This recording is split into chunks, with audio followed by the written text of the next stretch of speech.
तब शंकर जी सुनाते हैं, एक बार की बात है, देवर्षि नारद हिमालय क्षेत्र में विचरण कर रहे थे। हिमगिरी गुहा एक अति पावन। अच्छा, यहां एक अद्भुत बात कही, हिमालय पूरा का पूरा पवित्र है, पावन है। वहां रहने वाली, वहां जितनी उपत्यकाएं हैं, गुफाएं हैं, वे सब पावन है। पर श्री तुलसीदास जी कहते हैं एक अति पावन, एक अत्यंत पावन है। का ये अत्यंत पावन क्यों है? क्योंकि वह समीप सुरसरी सुहावनी श्री गंगा जी के किनारे है। अब नारद जी वन में गए, हिमालय को देखा, गंगा जी को देखा, गंगा जी का दर्शन किया, वन पर्वत देखे तो निरख शैल सरि विपिन विभागा भयउ रमापति पद अनुरागा। देखो, वन में संत जन भजन करने जाते थे, क्यों? वन देखकर भगवान की याद आती, भगवान की याद। अच्छा, आप ऐसे सोचो, आप किसी शहर में जाएं और बड़ी बड़ी इमारतें बनी हुई देखें तो किसकी याद आएगी? जिसने इमारत बनाई है, जिसकी है, उस मालिक की याद आएगी। कई बार लोग कहते हैं ये उनकी कोठी है, ये उन्होंने बनाया, ये इन्होंने बनाया। तो संसार के शहरों में घूमकर देखें तो आप जो मकान आदि कोठी बंगले बने हुए देखेंगे तो उनकी याद आएगी जो उसके मालिक हैं, जिन्होंने इसे बनवाया है। लेकिन वन में जब पर्वत देखेंगे, वृक्ष देखेंगे, नदियां देखेंगे तो भगवान की याद आएगी, क्योंकि वन पर्वत वृक्ष नदियों को बनाने वाले तो भगवान ही हैं। इसलिए भगवान की याद आई। किसने बनाया? जिसने सूरज चांद बनाया, जिसने तारों को चमकाया, जिसने फूलों को महकाया है। जो बालक शुरुआत प्राइमरी स्कूल में पढ़ते, उनकी पुस्तक में एक कविता है, हम उस ईश्वर के गुण गाएं, उसे प्रेम से शीश झुकाएं। कौन है जो नदियों में बह रहा है? कौन है जो फूलों में मुस्कुरा रहा है? कौन है जो सूरज में चमक रहा है? कौन है जो चंद्रमा में शीतलता दे रहा है? श्री राम मैं सब जग जानी, करऊं प्रणाम जोरि जुग पानी। तो अच्छा, गंगा जी को देखकर भगवान के चरणों में अनुराग इसलिए हुआ क्योंकि गंगा जी ऐसी धारा है जिनका जन्म भगवान के चरण से हुआ। जिन चरणन ते निकसी सुरसरी, सुर सरी सरे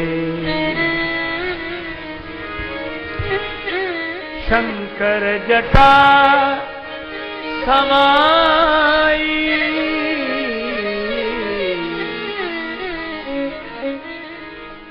राम चरण सुखदाई, राम चरण भजमन, राम चरण सुखदाई, राम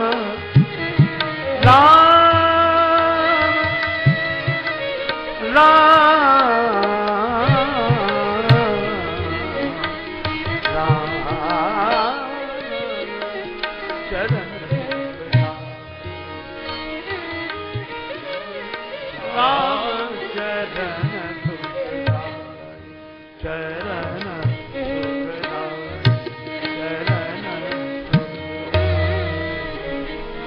भगवान के चरणों का स्मरण हुआ।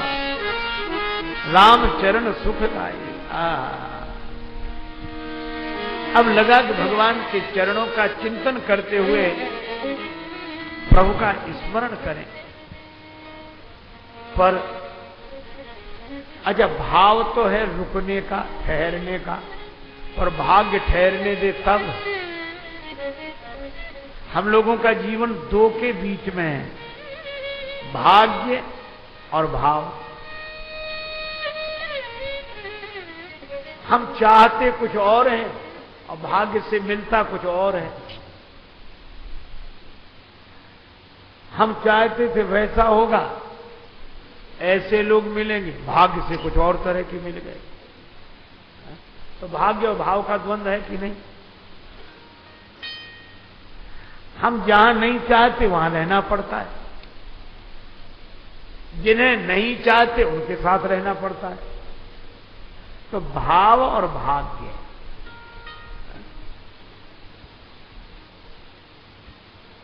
भगवान राम के आगे आगे मारीच दौड़ रहा था हिरण बनकर, पर पीछे मुड़ मुड़ कर देखे, भागे उधर।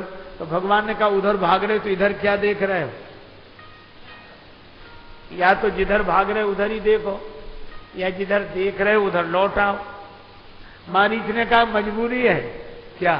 भाग्य उधर ले जा रहा है और भाव इधर देखने के लिए मजबूर कर रहा है। यही तो है। तब करें क्या? अच्छा मान लो हमारा भाव हो कि चित्रकूट में रहकर भजन करें, और भाग्य न रहने दे तो निराश न हो। यह कथा यही संदेश देती है। नारद जी को भी भाग्य नहीं रुकने दे रहा। भाग्य काय से बना? कर्म का फल। तो कर्म क्या किया? दक्ष के बेटों को समझा दिया। महाराज दक्ष के पुत्र भजन करने वन में जाते ताकि शक्ति संचय करके हम संसार में आकर गृहस्थ जीवन बिताएं और उत्तम से उत्तम संतान समाज को दें। यह एक मार्ग है, प्रेय मार्ग है। अपने यहां दो ही मार्ग, प्रेय मार्ग, श्रेय मार्ग। और अच्छाई तो किसी न किसी रूप में रहनी चाहिए। विरक्तों के यहां अगर बिंदु परंपरा से शिष्य गुरुदेव की विशेषताओं को समाज को अपने माध्यम से देते रहते हैं। काहे से? गुरुदेव की नाद परंपरा से। गुरुजी ने कान में मंत्र सुनाया, गुरुजी ने ज्ञान दिया। ये नाद परंपरा से सदगुरु के यहां शिष्यों का जन्म होता है और धर्मशील, आचरणशील धर्मात्मा गृहस्थों के यहां बिंदु परंपरा से संतान का जन्म होता है। दोनों ही ठीक है, लेकिन अपना अपना मार्ग है। देखो बड़े शहरों में दो मार्ग होते हैं, एक बीच बाजार से जाता है मार्ग, एक बाईपास रोड जाता है। तो संसार एक शहर है, सड़कें दो हैं, एक बाजार के बीच का रोड, एक बाईपास रोड। तो विरक्तों के लिए ये बाईपास रोड है और गृहस्थों के लिए ये बाजार की सड़क है। ये बात अलग है कि आगे जाके दोनों सड़कें एक हो जाती हैं। भगवान ने यही कहा कि विभीषण तुम घर मत छोड़ो, सिंहासन पर रहो, राज्य करो, पर करेउ कल्प भरी राज तुम मोहि सुमरेउ मन माहि, पुनि मम धाम पाई हो जहां संत सब जाए। इसलिए दोनों ही मार्ग हैं, पर दोनों की अपनी अपनी मर्यादा है। लेकिन दक्ष के पुत्र जाते तपस्या करने, लौट कर आते कि हम गृहस्थ बनेंगे। रास्ते में नारद जी मिल जाते। कहां गए थे? भजन करने। अब कहां जा रहे हो? विवाह करने। काहे को झंझट में पड़ते हो? भगवान के भजन जैसा सुख नहीं है। अपना आराम से भजन करो, ये संसार काहे को बसाते हो? प्रपंच है, फिर इससे सुलझना मुश्किल है। ऐसे उपदेश देते। अब नारद जी का उपदेश सुनकर वे दक्ष के बेटे घर ही लौट कर नहीं आते, फिर चले जाते वन में और बाबा जी बन जाते। दक्ष को पता लगा कि बेटे जाते हैं, लौटकर आ नहीं पाते क्योंकि नारद जी उन्हें समझा देते हैं।